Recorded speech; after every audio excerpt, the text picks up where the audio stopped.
Hey guys, welcome back to The Readers. I hope you are having an amazing day. Let's get right into the stories. The first one is an entitled People Story. I've been dreaming about owning a beach house since I was 12 years old, spending summers at my grandmother's tiny coastal cottage. For 10 years, I saved every spare dollar from my job as a software developer, living in a cramped apartment and driving a beat-up car that should have been retired years ago.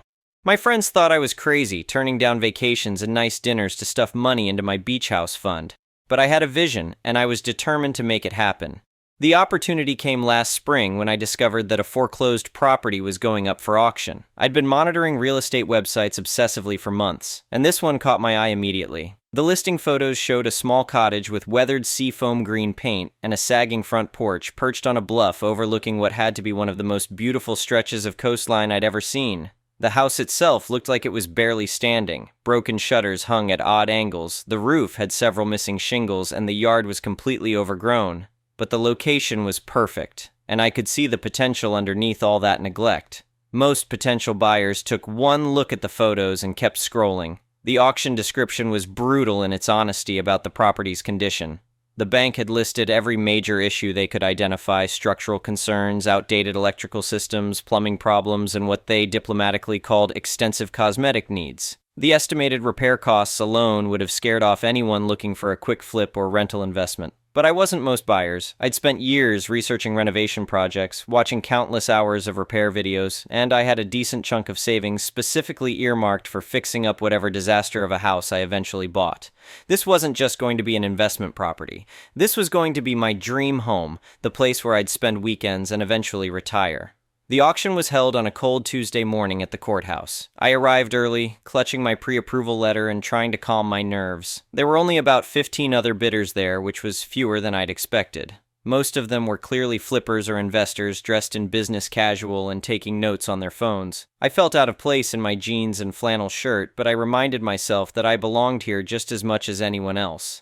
When they called my property, the bidding started low, really low. The opening bid was less than half of what comparable properties in the area typically sold for, even accounting for the condition issues. I jumped in early and held my breath as a few other bidders tested the waters. One by one, they dropped out as the price climbed. The final bidding came down to me and an older man in an expensive suit who kept checking his phone between bids. When he finally shook his head and stepped back, the auctioneer's gavel came down with a satisfying crack. The house was mine. I still remember the feeling of holding that deed in my hands for the first time. It was just a piece of paper, but it represented everything I'd worked toward for the past decade. I had officially joined the ranks of property owners, and not just any property. A house by the ocean, with unlimited potential and a view that would never get old.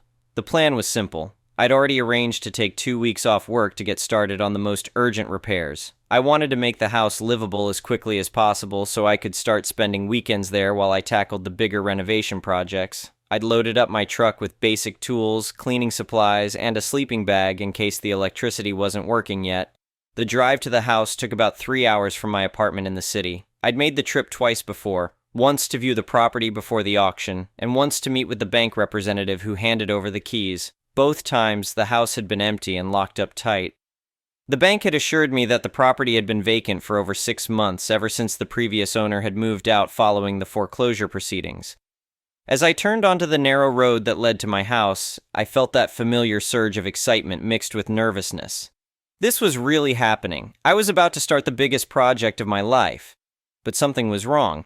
There was a car in the driveway, an older sedan with out-of-state plates, parked right next to the front steps like it belonged there. I slowed down and pulled over to the side of the road, trying to process what I was seeing. Maybe it was a neighbor who'd gotten confused about property lines. Maybe someone was using my driveway to turn around. There had to be a reasonable explanation.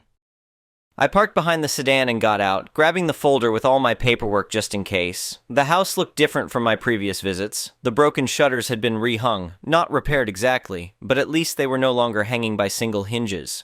Someone had also attempted to tidy up the front yard, though their efforts had been limited to pulling up the tallest weeds and stacking them in an untidy pile near the porch. The biggest change was obvious. There was a woman sitting in a rocking chair on the front porch, sipping from a wine glass and looking completely at home. She appeared to be in her 50s, with graying hair pulled back in a messy ponytail and wearing a faded floral dress. She watched me approach with the casual interest of someone observing a mildly entertaining street performance. I climbed the front steps, my paperwork folder tucked under my arm, trying to project confidence despite my confusion.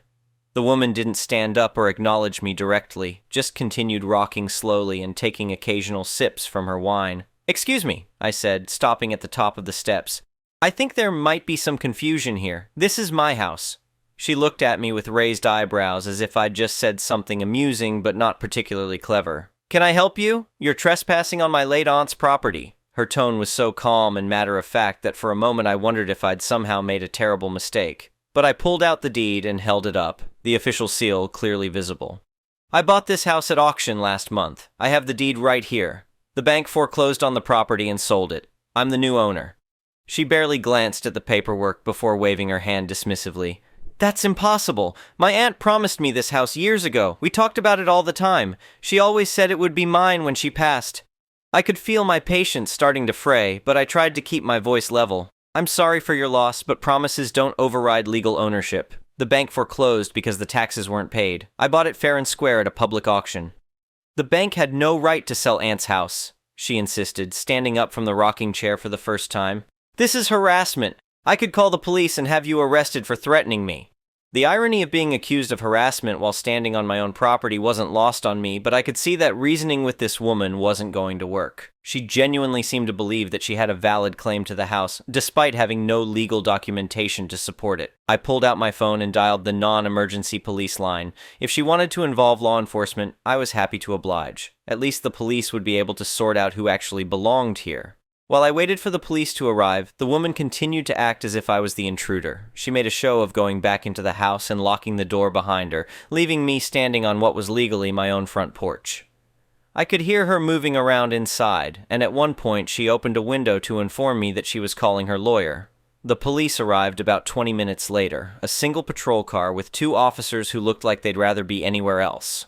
Domestic disputes and property issues were probably not their favorite calls to handle, especially when both parties seemed relatively calm and reasonable.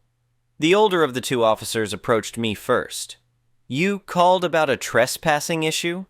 I explained the situation as clearly as I could, starting with the auction and ending with finding this woman in my house. I showed them the deed, the auction paperwork, and the keys the bank had given me. The officer examined everything carefully, taking notes as I talked. The woman emerged from the house with her own folder of papers, though hers looked significantly less official than mine. She launched into her story about her aunt's promises and family connections to the property. She claimed she'd been staying in the house for months, taking care of it and making improvements. "I've been living here since last fall," she told the officers confidently. "I have squatters' rights. You can't just throw someone out of their home." The younger officer looked skeptical. "Do you have any documentation showing you've been here continuously for the required period?" She fumbled through her papers but couldn't produce anything concrete. No utility bills in her name, no mail delivered to the address, no photographs or other evidence of long-term occupancy. When pressed for specifics, her story started to fall apart. "The thing is," the older officer said, turning to address both of us, "we have a recent inspection report from the bank." He held up a document I hadn't seen before. "This property was verified as vacant just 3 weeks ago as part of the pre-auction process. The inspector documented that the house was empty and secured." The woman's face went pale. That's not possible. I've been here for months." "Ma'am, this report is dated and signed by a licensed inspector. It includes photographs of the interior showing the house was unoccupied. If you moved in after this inspection, you're not protected by any squatters' rights laws." What followed was the most satisfying 20 minutes of the entire ordeal. The officers informed the woman that she needed to gather her belongings and leave the property immediately. She could take whatever personal items she'd brought with her, but anything she'd added to the house, including the garden gnomes I'd noticed in the yard, would stay behind unless she could prove she owned them prior to entering the property. She didn't go quietly. As she packed her things into the sedan, she made sure to voice her displeasure with the situation. She told me that the house was cursed and that I'd never be happy there. She predicted that the repairs would cost more than the house was worth and that I'd end up selling it at a loss within a year. She even threw in some creative speculation about my character and intelligence level. But the most telling moment came when she was loading the last of her belongings into her car. She turned back toward the house with what I can only describe as genuine grief on her face, as if she was losing something that had actually belonged to her. For just a moment, I almost felt sorry for her. Almost. The police officers waited until she drove away before handing me back my paperwork and keys. They advised me to change the locks immediately and to call them again if she returned.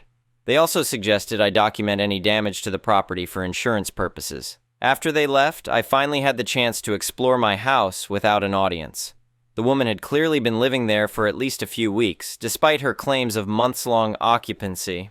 The main living area showed signs of recent habitation: a sleeping bag rolled up in the corner, some basic kitchen supplies, and a few paperback novels stacked on the mantelpiece. But she hadn't exactly been a careful caretaker during her unauthorized stay. The kitchen sink was clogged with what appeared to be cat litter, despite no evidence of any cats on the property.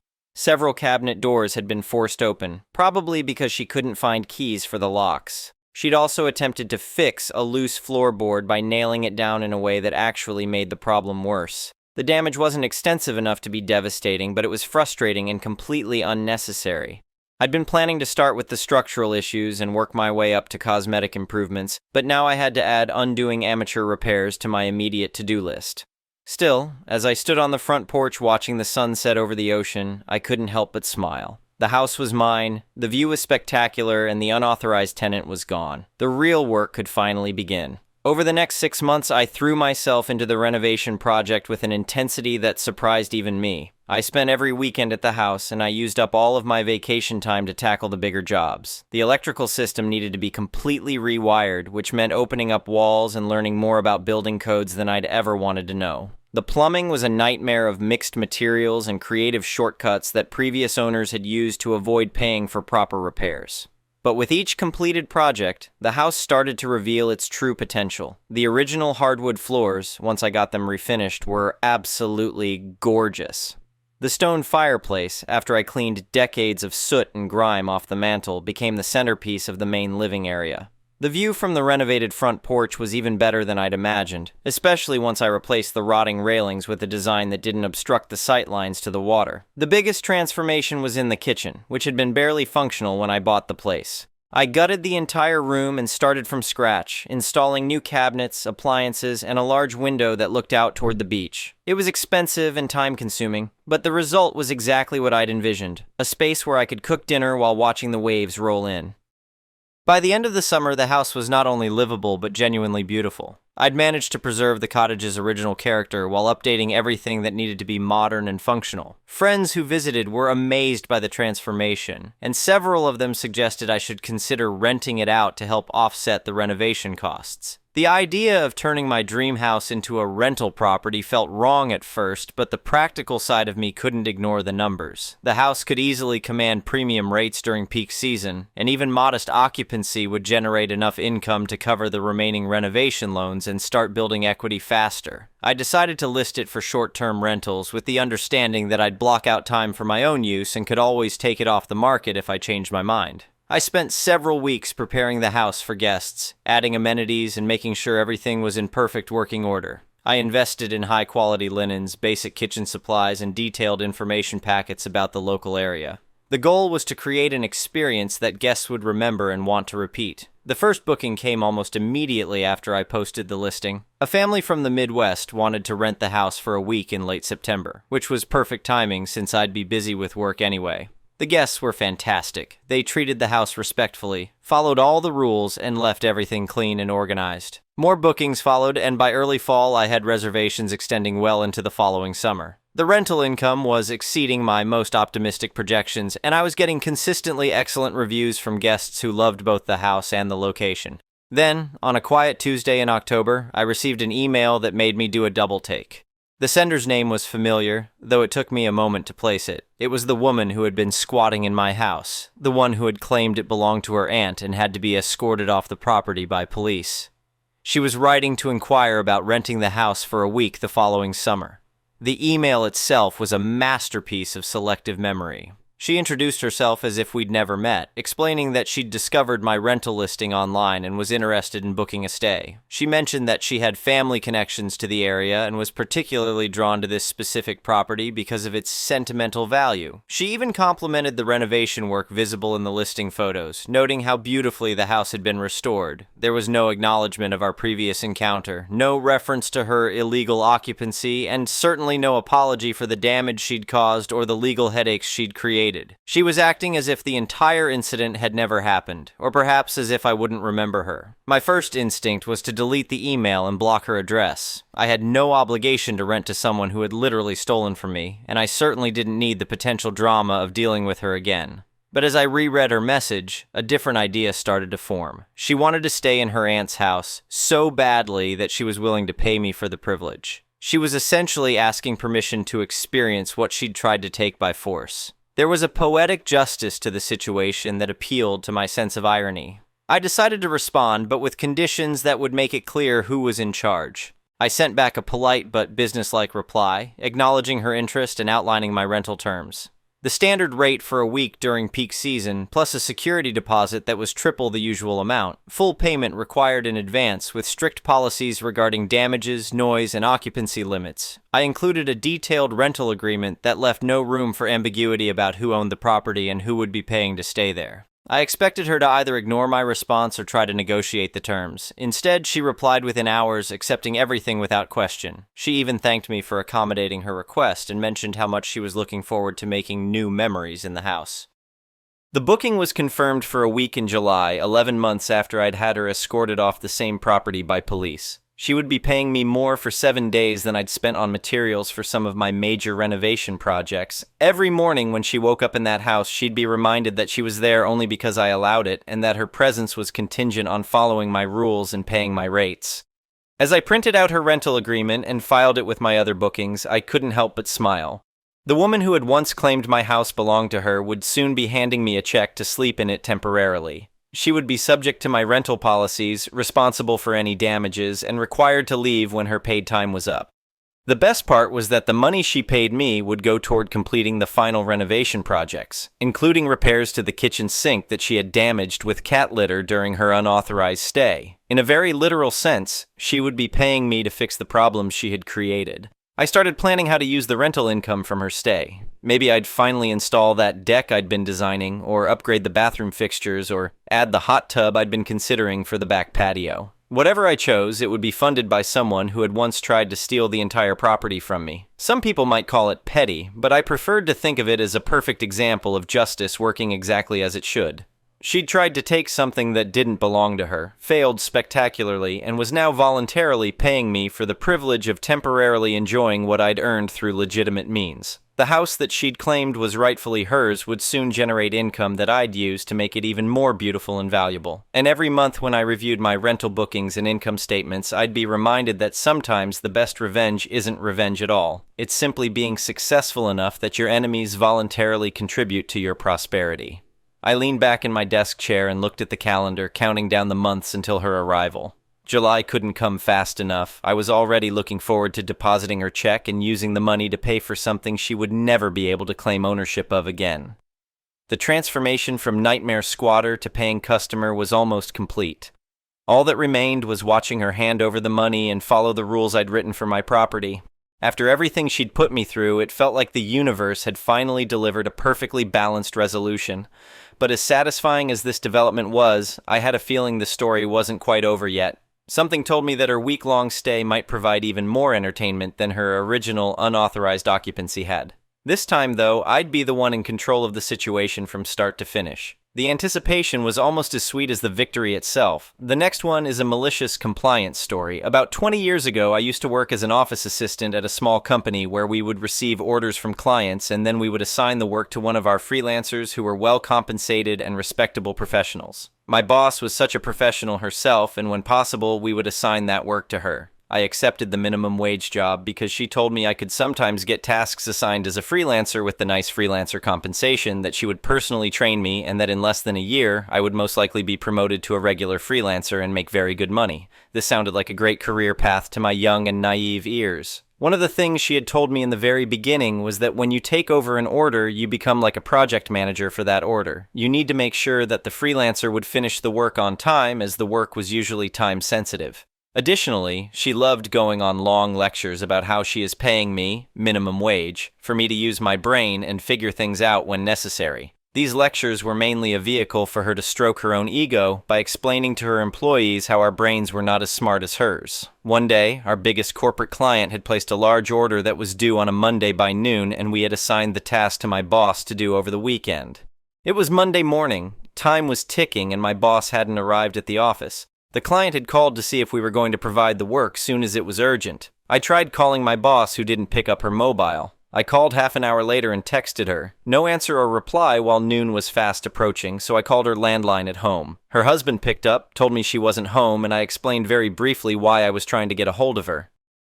Less than an hour before noon, my boss called furious that I had been so insistent on getting a hold of her and that I had created a state of stress and emergency at her house. Her home number was for emergencies only, and this wasn't an emergency. It's not professional to call people when they are not at work. She told me she got everything under control and she was now sending the work to the client directly. When she arrived at the office, she gave me a big scolding in person and told me that I do need to hound other freelancers, but not her. It was her business and she got everything handled. She knew all the clients and they were clients because of her.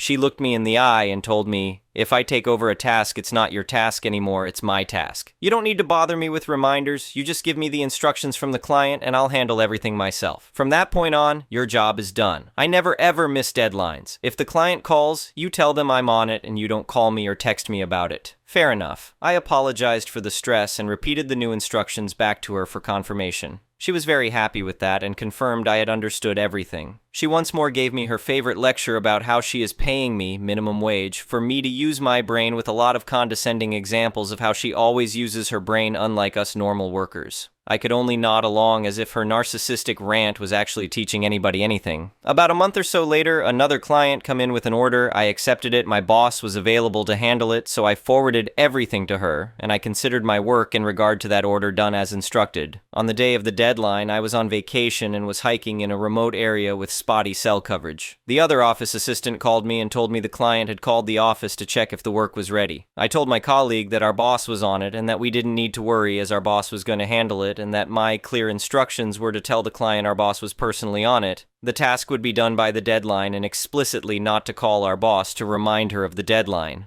Then since I was on vacation, I needed to conserve my battery and everything at the office was handled, I switched off my phone. An approaching deadline that my boss had to meet was explicitly not an emergency. Also, I had recently realized that my boss had knowingly misled me about the career opportunities this job was affording me, so I wasn't going to be on call on my rare day off. While I was hiking without a care in the world, my boss had managed to forget about the deadline. By the time she realized she had missed it, the office was closed. My boss had urgently finished the work, but it turned out she didn't know the clients so well as she didn't have their contact details. As the order was in the office and my phone was off, she had to go there herself, fetch it, and use the contact details to deliver the work late. This was particularly embarrassing as my colleague had informed the client our boss was personally doing the work for them. When I came back to work, it was pandemonium. She screamed at me, but I simply pointed out that everything I had done was following her instructions. Why did you do this? You told me to. Why didn't you do that? You told me not to. She was fuming, but she knew I was correct and I had acted exactly as instructed. She also screamed at me for my phone being off, but I said I needed to conserve my batter for emergencies and this was clearly not an emergency and I'm not on call while on vacation anyway. Malicious compliance for the win, right? Well, narcissists never accept blame and she had an idea of how to shift the blame to me after all. But you didn't provide me with the client's contact details with the order assignment. How could I have delivered them the work? It was your fault for not providing me with all the information. I pointed out that she told me she knew all the clients personally, but if she had used her brain like she is constantly telling us to, she could have easily noticed that the order instructions were on the client's letterhead with all their contact details spelled out on every single page, bottom and top. Now that was a huge slap to her fragile ego, and remembering her face in that moment still makes me smile. Needless to say, I was fired. Of course I didn't mind. Don't you just love happy endings? The next one is an entitled people story. I am a 26-year-old girl from Toronto, Canada. This happened when I was 18 or 19. I live with my mom, who was struggling with financial issues. My dad was caught cheating when I was 15 years old and has problems paying child support. My mom couldn't even afford to take me to my prom and I had to miss it. Almost everyone in my school was going to universities and had their parents pay for dormitory. I remember when everyone had their first year, it looked so fun. I really wanted to have an experience as well. I decided to take a 5th year of high school to get higher grades to hopefully get a scholarship somewhere. The high school I was at for my 5th year had a $10,000 scholarship for whoever had the highest grades. I fought tooth and nail to receive this scholarship. I studied and worked every day. I eventually got the scholarship. I was so happy because, along with the money I received from student loans, I was able to afford to pay for the dorm rooms on campus along with a meal plan. My mom still has no money, so everything was being paid by my student loan and my scholarship. I literally was just able to squeeze myself in. I was so excited. The university I chose had multiple different types of dormitory buildings. I chose a specific one because it had the most people. I really wanted to make friends and have an experience. That's why I wanted to be in the dormitory. I had a friend, let's call him Y, who was staying in the same dormitory building as me. Long story short, even though it had the most people, this dormitory was very closed off and it was difficult to meet new people. My friend Y was a guy and made a few friends who were guys and I was friends with them as well. However, I really wanted to make some friends who were girls. I decided halfway through the first year I would apply to move to another dormitory building that was less closed off. I applied and got in. I didn't have to pay anything. In fact, I think this new dormitory was cheaper than mine. It was very open concept. Everyone in the building knew each other. So flash forward to when I move into my new dormitory halfway through the year. In this building, you share a room with 2 other roommates and everyone had a bunk bed with a table at the bottom for doing schoolwork, homework, etc. I walked in and saw that one of the bunk beds had "Make America Great Again" and Trump stickers and posters everywhere. One of my roommates was from America, this is a Canadian university, and was a massive Trump supporter. I am not a supporter of Trump at all, and our personalities didn't mesh well together. No fights or arguments, though. I tried to be polite because I had to share a room with her. The Trumpy roommate never bothered me as well. We just shared the room together and didn't become friends. No biggie. However, I had another roommate in the room, let's call her Z, and she just straight up ignores me the entire time, never trying to become my friend. One time I had some clothes on my table that weren't organized and an empty pizza box, and they yelled at me about the mess. I was probably there for 3 weeks now. I asked the Trumpy roommate if my area of the room bothered her, and she said no, not at all. Z was just a neat freak. She would bring her friends into the room and ignore me completely. Okay, whatever. On the first day of moving in, I met Kay, who was a guy who shared the room with 2 other guys. Their room was like the communal room for the entire floor, people constantly walking in and out. They smoked weed and free blew in the room. Not sure how they managed to do that with the RA. I became friends with Kay and spent a lot of time there. I made some friends while I was there. I would go to Kay's room every day to hang out and partied with them during the evenings. No one minded me coming in. The other 2 roommates were cool. I made friends, but we weren't exactly close enough for me to walk in like I do with Kay's room. They said the girl whose space I took was really cool and they miss her, but they like me a lot. I brought Y to party with us and everything was great. One night I was very drunk and ended up having sex with Kay. He was drunk too. The experience was mostly for him. I didn't really think the sex was that great. There was about 2 months left before the school year was over. After having sex with Kay, I decided to go to their dorm room like I always do. When I got there, his roommates were there in the room with him. Then Kay turns to me and says, "Insert my name, get out," laughing in my face as he says it. This was his dorm room. I didn't fight, I just left, but I was really embarrassed because this was in front of other people. I spent the last 2 months of the school year in my own room, by myself, because my roommate Z continued to ignore me for the entire time I was there. It was like I didn't exist. I had to walk to the other side of the campus to hang out with Y if I wanted to chill with someone. While I made friends with other people in the dormitory, I wasn't close enough with them to walk in like I did with Kay. I felt like I should have gone to a different university and that I wasted the $10,000 scholarship that I received. People would be in Kay's room every day and every night, and I would constantly hear people partying and socializing while I was left out. Kay's room, like I said, was the room everyone went to go and socialize and party. I was completely alone in my own room because of Kay's actions. Before we had sex, Kay and his roommates liked me coming over there, and so many people like me went there every day to socialize. I am still salty about my experience since it took so much hard work and money to afford the experience and mine was just ruined. Anyway, thank you for watching.